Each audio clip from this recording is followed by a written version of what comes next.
디모데후서 1장 13절 14절입니다. 찾으신 줄 알고 제가 봉독하겠습니다. 너는 그리스도 예수 안에 있는 믿음과 사랑으로서 내게 들은 바 바른 말을 본받아 지키고 우리 안에 거하시는 성령으로 말미암아 내게 부탁한 아름다운 것을 지키라. 이제 지정문 전도사님 나오셔서 말씀 증거해 주실 때에 우리 모두 아멘으로 화답하고 은혜 받는 귀한 시간 되시기를 바랍니다. 박수로 환영하겠습니다.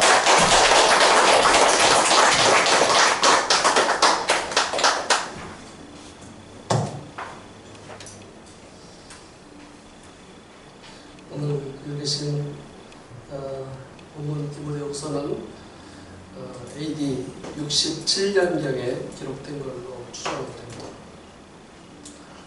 그 후, 기록 이후 1년도 안 되어서 사도 바울은 순교하시게 됩니다.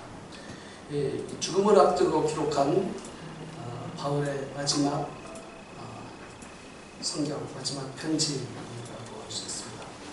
당시 로마 황제는 네로는 로마시를 완전히 새롭게 건설하겠다고 도시에 불을 질렀고 책임을 회피하기 위해서 기독교인들을 방화범으로 몰아서 혹독하게 핍박하던 시기였어요. 이 디모데후서를 기록한 장소는 로마에서 2차 투옥했던 당시 감옥이었습니다. 여러 상황을 통해서 순교를 직감했던 것 같습니다.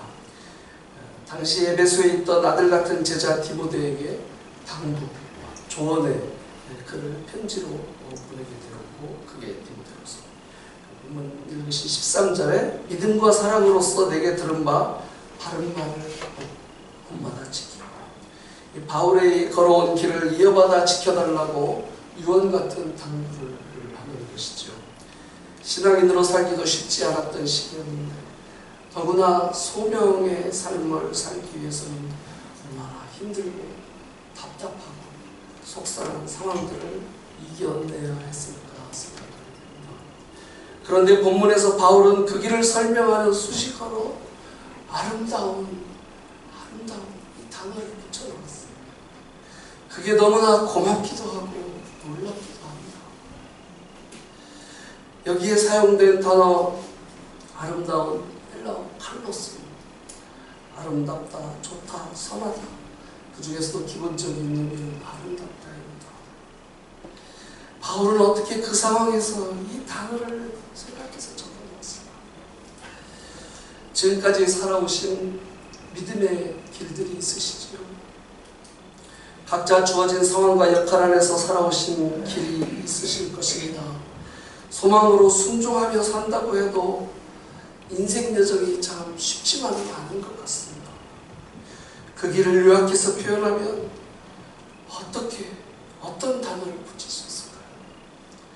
그 길 이름에 사도 바울이 그랬던 것처럼 아름다운 길, 그 단어를 붙일 수 있을까요? 얼마나 좋아요. 그래서 가지는 질문이 있습니다. 어떤 것이 정말 아름다운 것이, 어떤 것이 정말 아름답고 정말 좋은 모습일까? 우리가 아름답다고 하면 모든 아름다움에는 이유가 있습니다. 뷰티풀 영어 단어에도 B-E-A-U-T-I 이유가 빠지면 뷰티풀이 바티풀이 되죠. 이 얘기 1부에 하고 2부에 하지 말까 그랬는데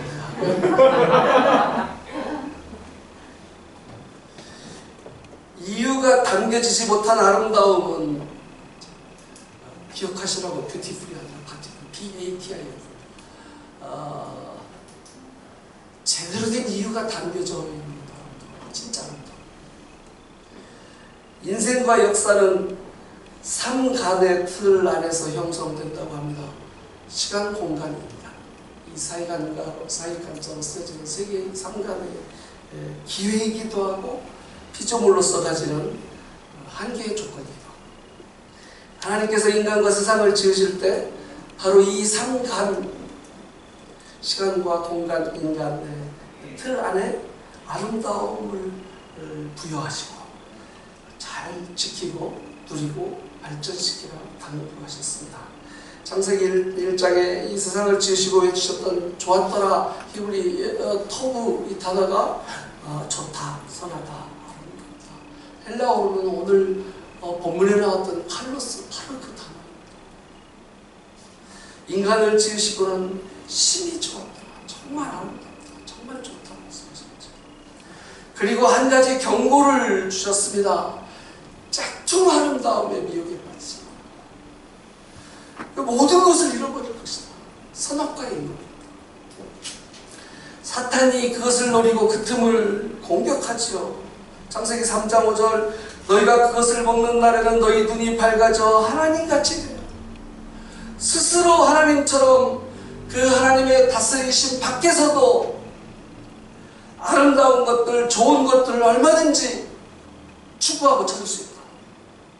그래서 보니까 보암직하고 탐스러웠습니다. 그 짝퉁의 유혹을 이기지 못하고 비극의 스토리가 써지기 시작하지요. 비극인 줄 알았으면 시작을 안 할 텐데 그게 너무나 보암직하고 탐스러웠습니다. 자주 읽기도 하고 많이 듣기도 하셨을 성경 구절에 예레미야 2장 13절 오늘 좀 외우셨으면 좋겠어요. 내 백성이 두 가지 악을 행했다. 생수의 근원인 나를 버린 것과 스스로 웅덩이를 판 것인데 그것은 그 물을 담지 못한 터진 웅덩이입니다. 생수의 근원이 되는 하나님의 시각과 섭리의 손길을 벗어나는 것이 첫 번째 악입니다.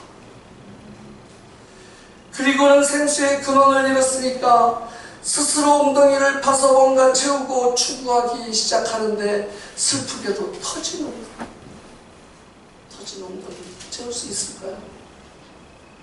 채울 수 있습니다. 그래서 문제입니다.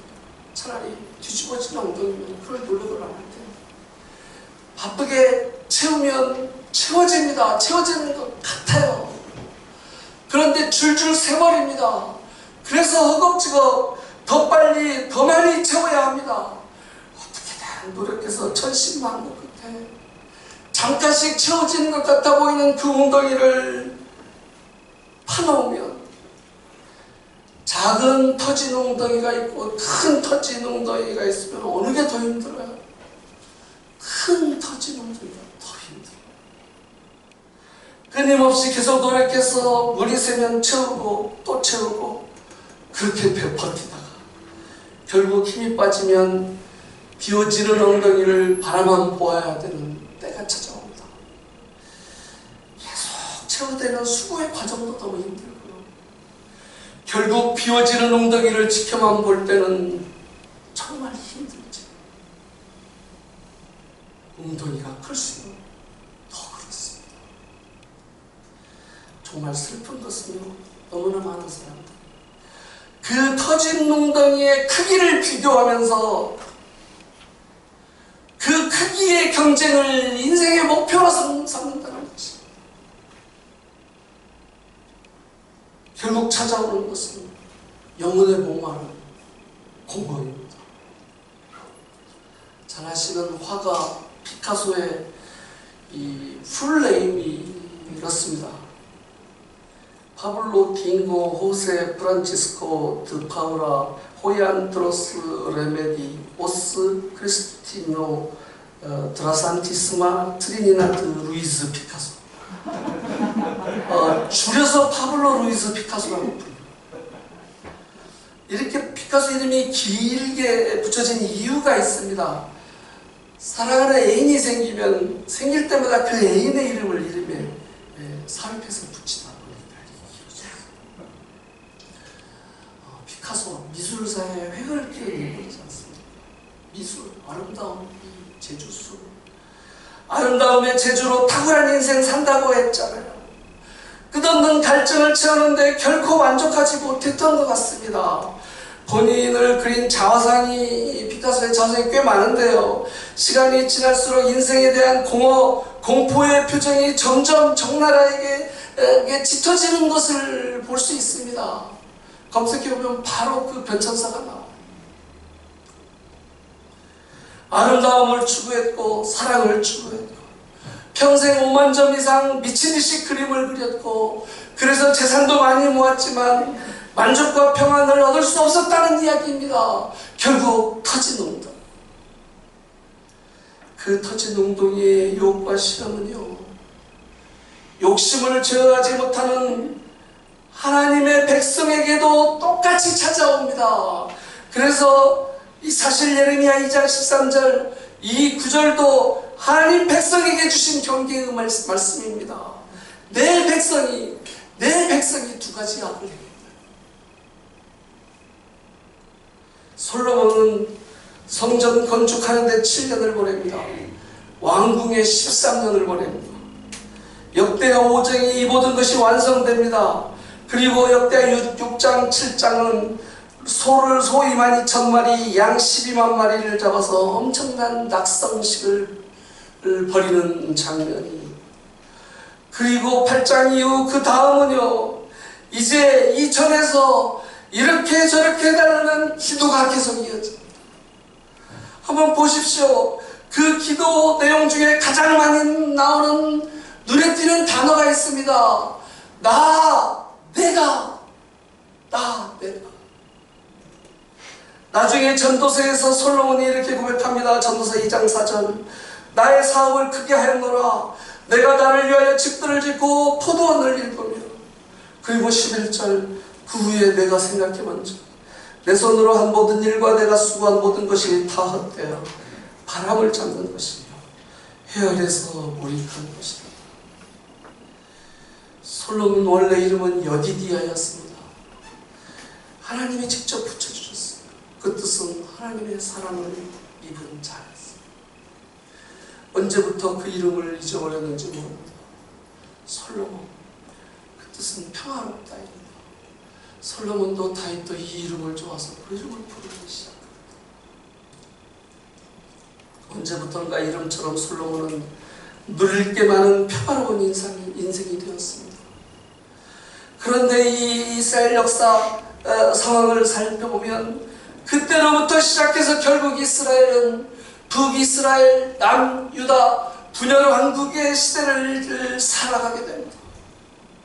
그 분열의 시대에 선지자 아모스를 통해서 주신 하나님의 음성이 있습니다. 아모스 8장 11절 내가 기근을 땅에 보내리니 양식이 없어 주림이 아니요 물이 없어 가람이 아니요 여호와의 말씀을 듣지 못한 기갈이라. 하나님의 음성을 귀 기울여 듣기에는 하고 싶은 얘기가 너무 많았던 시대였습니다. 하나님께서 정말 하시고 싶은 이야기에 귀 기울여 듣지 못하면서 결국 하나님의 백성은 하나님이 보시기에 아름다웠던 그 원래 모습을 잃어버리기 시작합니다. 그래서 갖게 되는 죄, 꼭 가져야 될 고민이 있습니다. 하나님이 말씀하시는, 하나님이 좋아하시는 정말 아름다운 것, 정말 아름다운 인생의 모습은 어떤 모습일까? 해답이 어디에 있어요? 인생 사용 문서를 먼저 성경에 있습니다. 신앙생활하면서 가장 많이 사용하고 성경에도 그렇게 강조되는 단어 중에 하나가 아멘입니다. 그 뜻은 확고하다, 진실로 그렇다. 구약 성경에 28번, 이 아멘은 구약에 쓰인 히브리어로도 아멘이고 신약에 쓰인 헬라어로도 아멘이에요. 구약에 28번, 신약에도 똑같이 28번 등장해요. 우리말 성경에 그렇게 등장해요. 용법은 똑같습니다. 모두 앞에 어떤 중요한 고백이나 상황을 두고 진실로 그렇습니다, 믿음으로 화답할 때 아멘. 그런데 보면요, 이 신약의 원어 성경에는 이 우리 성경 번역본에 나오는 28번 말고도 원래 더 많은 구절에 아멘 이 단어가 등장합니다. 특히 복음서에 보면 우리 주님께서 직접 아멘 이 단어를 꽤 많이 사용하셨는데 우리 성경 많은 구절에서 이 아멘 이 단어로 그냥 두지 않고 참으로 진실로 이렇게 번역을 하셨어요. 그래서 진실로 너희에게 이르노니 참으로 너희에게 이르노니 이 구절들의 그 실제 문장 구성은 아멘 아멘 내가 너희에게 말한다. 아멘 너희들에게 내가 말한다. 이 복음서에 이런 표현이 나오면요 일단 그 앞에 중요한 내용이 있다 하고 먼저 생각하고 주목하셔야 됩니다. 단어의 이 아멘 단어의 용법이 그렇습니다. 그런 구절의 대부분은 우리 주님께서 말씀 중에 어떤 중요한 말씀을 주시고 아멘 정말로 그렇다 하시면서 또 뭔가를 강조하시면서 말씀하시죠. 그 앞에도 정말 중요하고 강조하시는 뒷말씀도 중요해요. 근데 일단 앞에 말씀이 중요해요. 또 어떤 경우는 정말 안타까운 상황 앞에서 비장한 마음을 추스리시면서 아멘 정말로 그렇다 외치시고 말씀을 주실 때가 있습니다. 그리고 특별히 몇 번 주님께서 누군가의 고백과 행동을 보시고 아멘 외치시면서 감동과 감탄의 반응을 보이시는 장면들이 있어요. 바로 이 구절들을 오늘의 질문 정말 아름다운 인생의 모습 하나님이 보시기에 정말 아름답다 말씀하시는 그 인생의 모습은 어떤 모습일까? 오늘의 질문에 답을 찾는 힌트로 연결해서 묵상해 보려고 합니다. 우리 주님께서 직접 좋다 멋지다 평가를 내려주신 가장 확실한 장면들이기 때문에 이 구절 이 장면들에 한 가지 공통점이 있습니다. 사람들이 주목하는 대단하게 화려한 모습, 화려한 상황이 아닙니다. 그런데 우리 주님께서 멋지다, 아멘, 칭찬하고 기뻐하세요. 첫 번째 장면은 마태복음 8장 10절입니다. 예수께서 들으시고 놀랍게 여겨 따르는 자들에게 이르시되 내가 진실로 너희에게 이르노니 내가 진실로 너희에게 이르노니 이스라엘 중에 아무에게서도 이 말한 믿음을 보지 못하였노라. 내가 진실로 헬라어 문법이에요. 내가 이 주어는 별도 단어로 표시되지 않고 동사의 변형에 숨어 있습니다. 그러니까 이 구절 주님께서 아멘 내가 너에게 말한다 이렇게 말씀하십니다. 가버나움의 한 백부장이 하인이 중풍병이라 했습니다. 주님께 나와 치료를 구합니다. 주님께서 내가 가서 고쳐주겠다 말씀하십니다. 그때 백부장이 말합니다. 다만 말씀으로 하십시오. 그러면 그가 낫겠습니다. 아멘. 이스라엘 중에 이만한 믿음을 보지 못했다. 내 믿음대로 되겠죠. 이 백부장이 원하는 것 얻어내는 것에만 몰두했다면 이런 고백 드릴 수 있었겠습니까?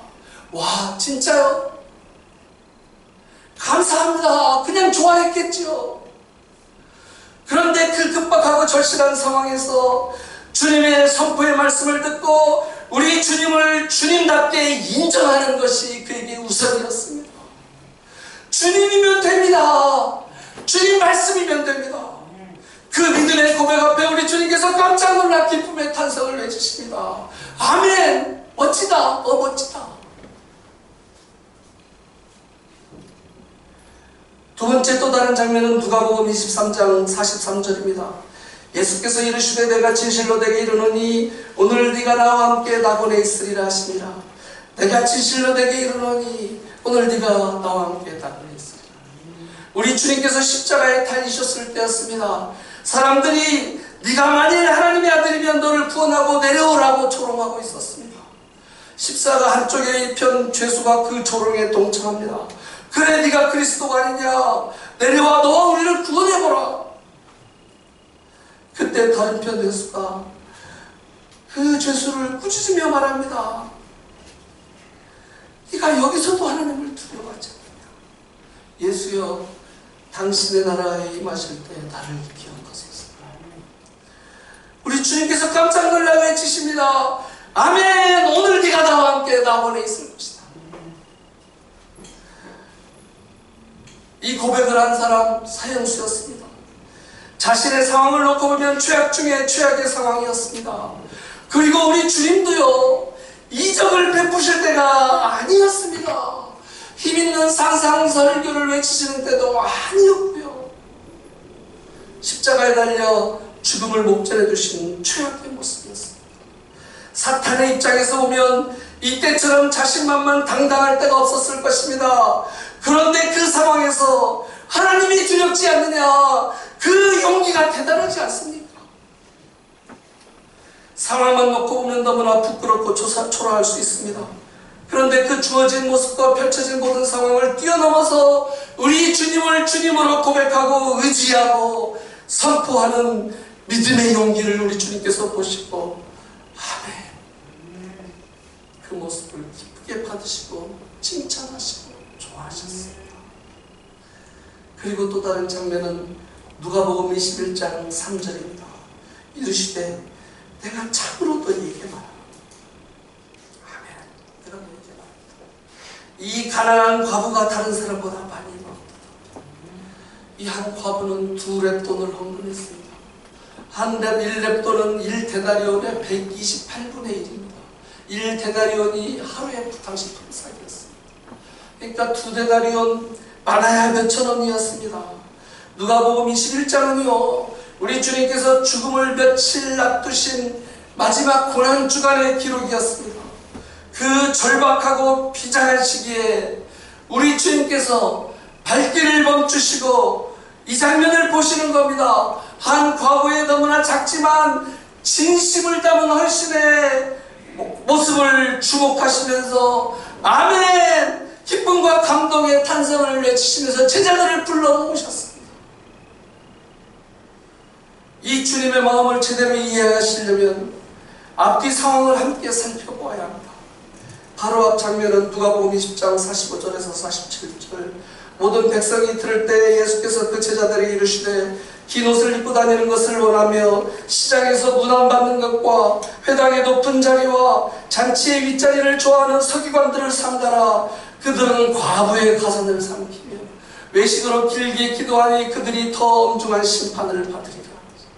옷 잘 입고 인사받기 좋아하면서 높은 자리에 앉아 과부의 가산을 삼키며, 당시 과부는요 가장 열악한 상황에 놓였던 분들을 대표해서 이야기했습니다. 그런데 그들의 것까지 빼앗으면서 남들 앞에서 과시하는 지도자들, 그들을 향해서 엄중한 싶은 심판이 있으리라고 경고했습니다. 그리고 바로 뒷 장면은 누가복음 21장 5절에서 6절. 어떤 사람들이 성전을 가리켜 그 아름다운 돌과 허물로 꾸민 것을 말하며 예수께서 이르시되 너희 보는 이것들이 날이 이르면 돌 하나도 돌 위에 남지 않고 다 무너뜨려지리라. 지금 보여지는 화려하고 보여지는 아름다움에 속지 말라는 말씀입니다. 당시 유대의 왕 헤롯은 유대인들의 마음을 얻기 위해서 예루살렘 성전에 증축을 시도했습니다.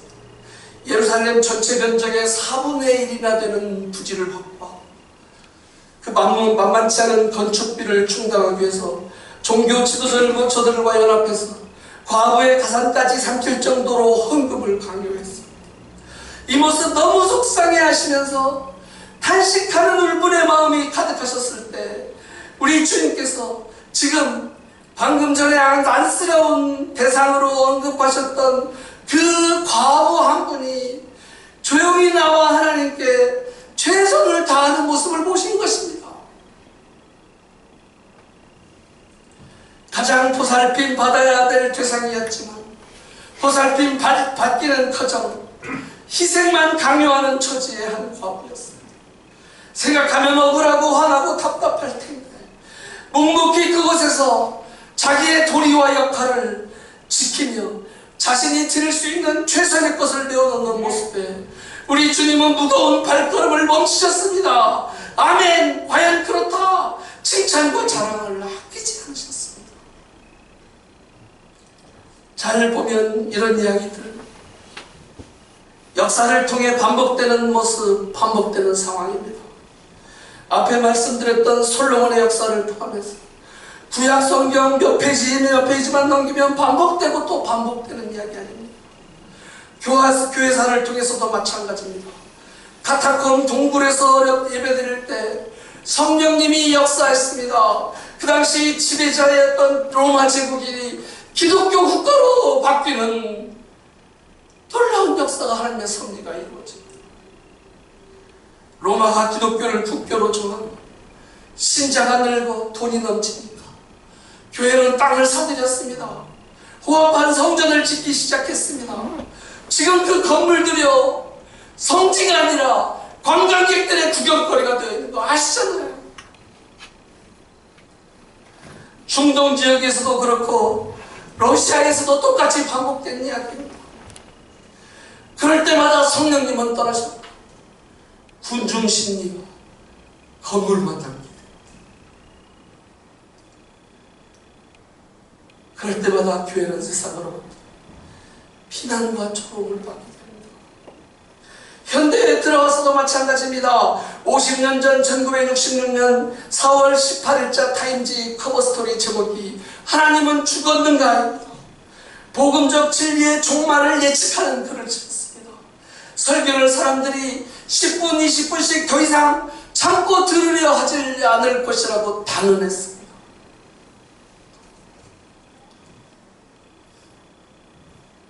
그렇게 교회는 변질된 모습으로 추락하고 끝날 것이다. 조롱받는 상황이 역사에 반복되고 반복되었는데 그때마다 결국 그 예상들은 빗나가고 말았습니다. 이유는 너무나 간단합니다. 첫째, 하나님이 교회를 포기하지 않으셨다. 둘째, 절망을 이겨내며 그 자리를 지켜낸 믿음의 자녀들이 있습니다. 화려하게 좋아 보이는 모습도 아름다움의 한 부분일 수 있습니다. 하나님은 그런 것에 관심 없으시고 그거 다 소용없다는 말씀 아닙니다. 그런데 그게 전부인 것처럼 그것에 집착하다가 정말 소중하게 아름다운 정말 멋진 모습을 다 잃어버리고 추억만 남기는 때가 있다는 것입니다. 우리 주님 오셨던 때가 그랬고 지금 우리 시대가 어쩌면 그런 시대를 지나고 있는 것은 아닌지, 치열한 세속과 풍조와 함께 교회까지도 화려한 보여주기식 성공주의 함정에 빠져버린 것은 아닌지 고민하지 않을 수 없습니다. 그래서요, 이런 때일수록 우리 주님께서 한 과거의 모습 앞에서 외치셨던 그 소망의 기쁨을 다시 떠올려 기억하고 다시 떠올려 주목했으면 좋겠습니다. 현실에 상처도 받지 말고 속상해하지도 말고 그냥 우리들 신앙의 자세만 착하게 지켜내자, 그 관점에서 드리는 말씀 아닙니다. 받아들이기 어려운 상황들 앞에 두고 어떻게 상처받지 않고 어떻게 속상해하지 않을 수 있습니까? 말씀드리는 초점은 이것입니다. 상황이 어려울수록 포기하지 않고 하나님의 은혜 앞에 나아가야 됩니다. 하나님의 음성에 귀기. 둘째, 소수의 작지만 진실한 헌신이 과소평가받지 말아야 된다.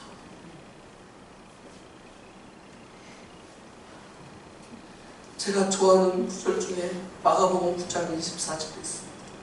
자기 아들의 치유를 구하며 아버지가 우리 주님께 나와 고백하는 장면입니다. 소리질러 이르되 내가 믿나이다 나의 믿음 없는 것을 도우소서 하니, 내가 믿나이다 나의 믿음 없는 것을 도우소서. 이 고백 어떻게 생각하세요? 오랜 전에 처음 이 구절 읽었을 때 제가 머리로 이 구절을 해석했습니다. 그래서 믿는다는 얘기야, 안 믿어진다는 얘기야. 이 구절을 본문으로 성경 공부 모임하면서 이게 믿음이냐 아니냐 1시간도 넘게 토론했던 기억이 있습니다. 이런 말이 안 되는 고백을 사람 다 듣게 소리질러 외치기까지 했다니. 그런데 지금은요, 이 고백이 마음으로 느껴집니다. 그리고 되게 좋아요. 좋아하게 되는 이유가 있습니다. 저도 드릴 수 있는 그런 진솔한 고백이어서입니다. 제가 가진 믿음 절대 가짜는 아닌 것 같습니다. 그런데 가끔씩 상황의 절박함 때문인지, 스스로 약한 모습 때문인지 무력감이 밀물처럼 마음을 덮어질 그때가 있습니다. 믿나이다 고백하는데 갑자기 그 마음, 그 믿음도, 그 마음도 자신이 없어집니다. 다행히 이 고백의 결론이 좋습니다. 우리 주님께서 그 고백을 들으시고 아들을 고쳐주십니다. 있는 그대로 마음 그대로 내어놓고 부끄러운 줄도 모르고 와서 고백하는 그 고백을 받아주신 것입니다. 흔들리고 속상한 마음으로 포기하고 좌절하고 끝내버리고 도망치면 그것이 불신앙입니다. 재수없는 사람은 뒤로 넘어져도 코가 깨진다는 것. 믿음의 사마라 사람은요, 넘어져도 주님께로 나아가서 주님께로 넘어집니다. 주님이 힘듭니다. 주님 붙잡아 주세요. 답답하고 속상한 현실과 상황 있는 그대로 다 내어놓고 그런 때일수록 하나님 앞에 엎드려 하나님의 은혜를 구하며 하나님의 음성을 듣고자 합니다. 낙심하기에 충분했고요, 속상한 이유 찾기에 충분했을 한 과부가 드린 최선의 헌신, 두 랩돈 몇천원 그 가치와 윤력 때문에 우리께 주님께서 그 헌신에 그렇게 주목하고 칭찬하셨겠습니까? 하나님 나라 회복의 역사는 그 진실한 소망의 불씨, 그 고백들의 불씨로부터 시작되어 밑불에도 불이 붙고 장작에도 불이 붙고 그렇게 시작되지 않았습니까? 그 소중한 의미를 너무나 잘 아시는 우리 주님께서 그래서 그렇게 기뻐하신 것 아닙니까? 지금 시대는요, 고민하고 생각하면 고민하고 생각할수록 하나님의 자녀들이 소망을 외치기 전에 두렵고 떨림으로 부끄러운 절망을 고백해야 할 때가 아닌지 자꾸 돌아보게 됩니다.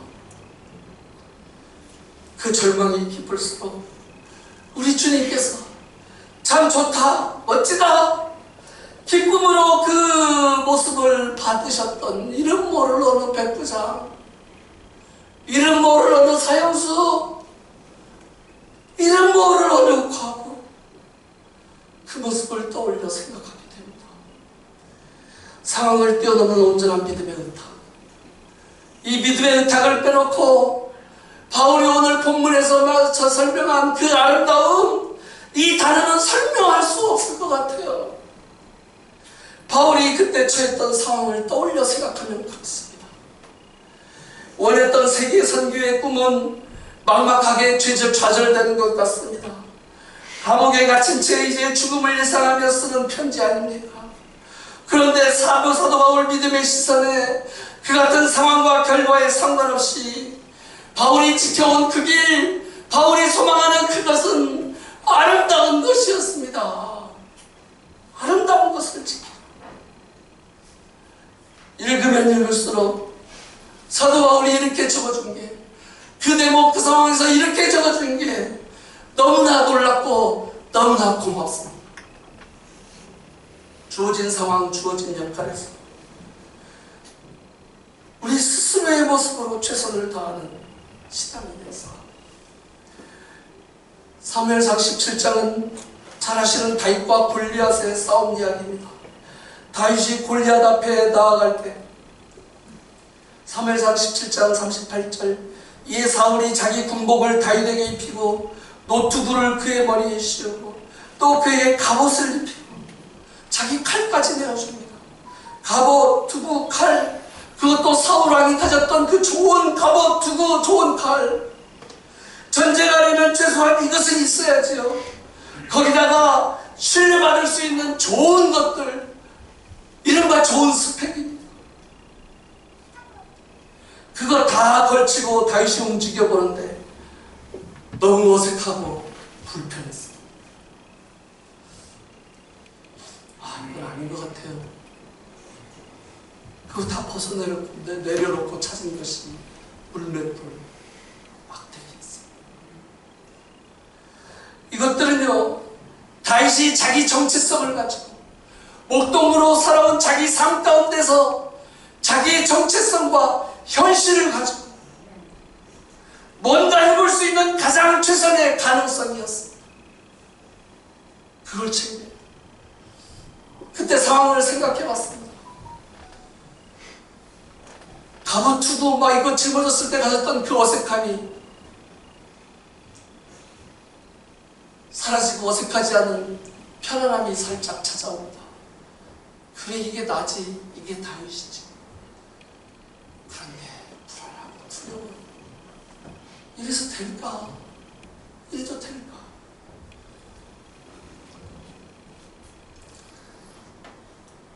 하나님 살려주세요. 하나님 도와주세요. 있는 힘껏 소리칩니다. 성경에는 너는 칼과 창으로 와라, 나는 만군의 여호와야, 하나님의 이름으로 나간다고 기도했다고 되어 있습니다. 여러분 어떻게 생각하세요? 하나님 살려주세요. 하나님 살려주세요.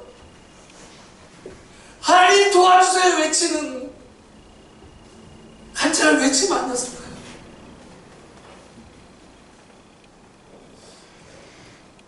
어느 날 이 구절을 묵상하다가 갑자기 이런 생각이 들었습니다. 그 다윗의 소리를 듣고 골리앗이 나와서 제안을, 아니요, 원래 이 싸움의 시작 장면에서 보면 골리앗이 나와서 제안을 합니다. 대표로 한 사람 나와서 나랑 싸우자. 그 사람이 이기면 너희가 이기는 것이고, 내가 이기면 우리가 이기는 것, 너희가 지는 것입니다. 그 위풍당당한 위험에 이스라엘 군대가 두려움에 떨면서 아무 대응을 하지 못합니다. 그러면 생각해 보십시오. 그렇게 상황이 진전되면서 이스라엘이 블레셋에 굴복하는 것으로 끝나야 되는데 40일을 하루에 2번씩 그렇게 골리앗이 나와서 또 시위하고 또 시위하고 그냥 드러나고 마는 것입니다. 좀 이상하지 않습니까? 그렇게 생각하면서 물음표를 가지고 보니까 의심스러운 게 한둘이 아닙니다. 이 장면을 제가 심층 분석을 했어요. 다윗이 소리치며 나가니까 골리앗이 등장하는데 방패든 사람을 앞세우고 등장합니다. 1대1로 대결하자고 했는데 방패든 사람을 앞세우고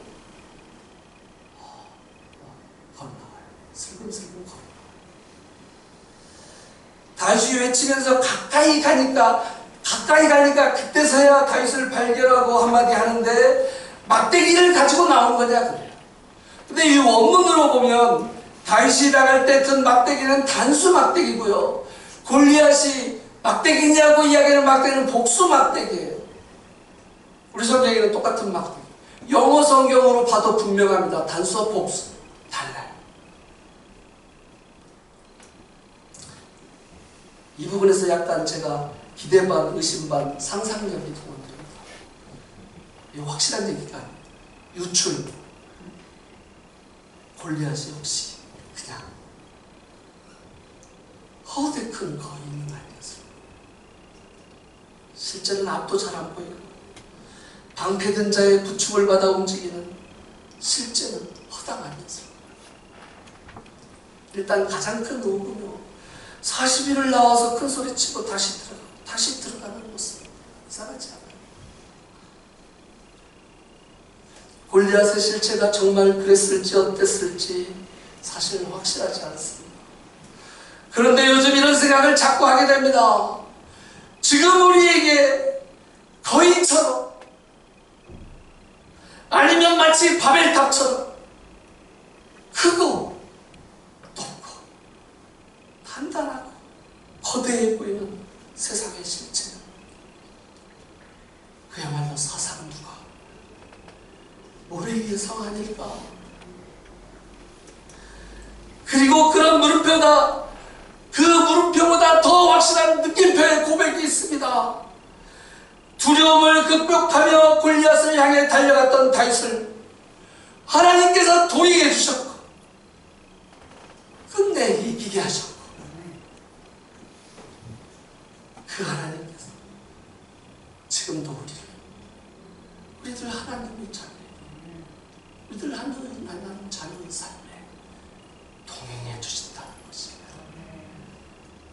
세상이 마치 승리자처럼, 정복자처럼 거인의 모습으로 하나님 백성의 삶을 향해, 교회를 향해 쉽게 단정짓고 조롱하고 위협하는 이 세상 세태 속에서 우리 하나님의 손길을 향한 더 담대하고 더 의연한 의탁의 연기와 소망의 고백들이 우리에게 가득 있었으면 좋겠습니다. 하나님 나라, 하나님 백성을 향한 다스림의 역사 가운데 크고 화려함의 힘과 규모가 필요할 때가 있습니다. 그럴 때 하나님은 그만한 것들로 은혜를 베풀어 주십니다. 그것들이 너무 그럴듯해서 너희도 하나님처럼 되리라, 하나님이 가장 경계했던 미혹의 함정에 빠져버리는 때가 있습니다. 그럴 때 하나님은 조용히 꿋꿋이 믿음의 모습을 지켜내는 믿음의 작은 거인들, 그들을 통해 소망의 불씨를 지켜내시고 그 모습에 아멘 참 좋다, 기쁨의 탄성을 지으셨습니다. 터진 웅덩이 잠깐 채워지는 아름다움에 우리들 영혼을 빼앗기지 않았으면 좋겠습니다. 필요할 때 상황이 주어진다면 잠깐씩, 정말 잠깐씩 그것들을 감사하면서 활용할 수는 있지만 그것들의 영혼을 빼앗기지 않고 생수의 근원이신 하나님의 다스리심 안에서 살아가는 믿음의 의탁, 소망의 삶, 하나님이 아름답다, 멋지다 기뻐하시는 모습에 우리도 함께 기뻐하면서 좀 더 씩씩하고 좀 더 강해졌으면 좋겠습니다. 하늘비전교회, 하늘비전 공동체에 함께 걸어오신 지난 6년의 시간, 함께 예배하고 함께 하셨던 이 예배당, 그리고 이런저런 함께 하셨던 만남의 공간들이 있었습니다. 함께 할 수 있었던 목사님, 전사님, 장로님, 권사님, 집사님, 성도님들, 그 소중한 삼간의 틀에 채우시고 누리시고 이루시면서 지켜오신 하나님 보시기에 아름다운 것들, 얼마나 소중하게 꽉꽉 채우셨고 또 그것들 위해 얼마나 애쓰셨습니까?